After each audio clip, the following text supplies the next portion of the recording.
Hi guys, கொஞ்ச நாளாவே இந்த ஜெயசுருதி ஃபேமிலி சோஷியல் மீடியால வராம இருந்துச்சு. காலையில ஒரு வீடியோ ஒண்ணு பாக்குறேன். அதுல பாத்தீங்கன்னா ஓன்னு ஒப்பாரி வைக்குது அந்த அம்மா. என் பொண்ணு 2 மாசமா என்ன விட்டு போயிடுச்சு, என் பொண்ணு 2 மாசமா என்ன விட்டு போயிடுச்சு அப்படின்னு சொல்லிட்டு. போயிடுச்சு தானே, எதுக்கு சோஷியல் மீடியால வந்து ஓன்னு ஒப்பாரி வைக்கணும்? என்ன சொல்றீங்க?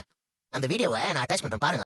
வயிறு எரிஞ்சு சொல்லுதேன் 4 வருஷமாவும் என்னைய வந்து நான் அப்பெல்லாம் வந்து நான் சாவ விடல. நீ என் வடிவேலு இல்ல நான் பத்த சொல்லுது எனக்கு நொண்டி காலனி இனி அலைய வைக்க உனக்காக நான் எத்தனை இடத்துக்கு அலைஞ்சிருப்பேன். முன்னாடியும் சரி உன்னை அசிங்கப்படுத்துறவனுக்கு முன்னால இது பண்ணி நீ அதையும் வந்து இல்லாத அளவுக்கு ஆக்கணும்.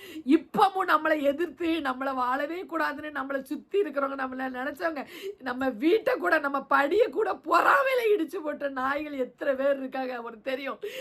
புது வீடு நண்பர்களே, என் புது வீட்டு படியை காய்மகாரத்தில் என் வீட்டு படியெல்லாம் இடிச்சு போட்டானுங்க. வீட்டுக்குள்ளே போகிறதுக்கு முடியாத அளவுக்கு அந்த அளவுக்கு பண்ணி நான் தனியாக நின்று அவ்வளோத்தையும் நான் ஃபேஸ் பண்ணிக்கிட்டு இருந்தேன். இன்றைக்கி இந்த புள்ள பண்ணுறதுனால அவங்க முன்னாலெல்லாம் நாங்கள் சிரித்து தலை குனிகிற மாதிரி பரவாயில்ல. யார் முன்னால் அதை சொல்லுவாங்கள்ல, இந்த தாய் தோப்பங்கன அது என்னது நல்ல ஒரு படம் ஈன்ற பொழுதினும் பெரிது வைக்கும் தன் மகனை சான்றோன் என கேட்ட தாய் அப்படிங்கிற மாதிரி நாங்கள் வந்து எங்கெங்கே அசிங்கப்படணுமா பட்டாச்சு. இப்போ நீ மறுபடி வரணுங்கிறது என் புதுசெல்லாம் சொல்லிட்டாரு. எனக்கு நல்லா வாழவே இஷ்டம் இல்லை. நாளும் நான் பிள்ளையோடு இருக்கும்போது பிள்ளையோடு இருக்கான், பிள்ளைக்காக அப்போ இருக்கான் அப்பா அப்படின்னு எனக்கு ஒரு பேராது இருந்துச்சு.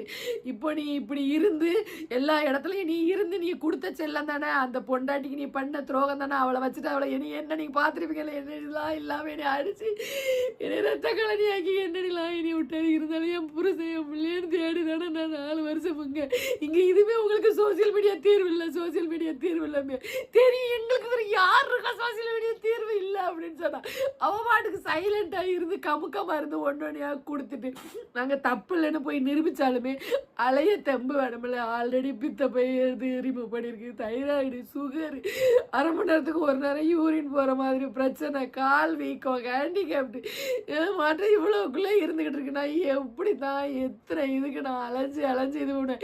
இதில் வேற சுற்றி ஒரே கம்ப்ளைண்ட்டுக்கு நாங்கள் இங்கேருந்து பேசுகிறோம், இந்த ஸ்டேஷன்லேருந்து பேசுகிறோம், அந்த ஸ்டேஷன்லேருந்து பேசுகிறோன்னு மாற்றி எங்களை நிம்மதியாக இருக்க விடாமல் டார்ச்சர் பண்ணிக்கிட்டே இருக்காங்க.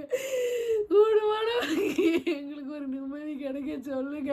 இல்லை நானும் அதுதான் அந்த பொண்ணு 2 மாசமா உங்கள்கிட்ட எந்த கான்டாக்டும் பண்ணலல்ல. அப்புறம் எதுக்கு அந்த பொண்ணு பின்னாடி போயிட்டு இருக்கீங்க? அடுத்தடுத்த வேலையை பாருங்க. ஒரு பெத்த தகப்பனை காலில் விழ வைக்குது அந்த பொண்ணு. அது அது எந்த எந்த விதத்துல நியாயம் நமக்கு தெரியல. சரிங்களா? இந்த அம்மா ஓன்னு அழுது வீடியோ போடுது. அடுத்து போங்க. கொஞ்ச நாள்ல அந்த பொண்ணுக்கே ரியலைஸ் ஆயிடும் அந்த பொண்ணு பண்ணது தப்புன்னு சொல்லிட்டு. நம்ம சொல்லி ஒன்றும் ஆக போறது கிடையாது. அதனால நீங்க உங்க வேலையை பாருங்க. அவ்வளோதான் சொல்ல முடியும்.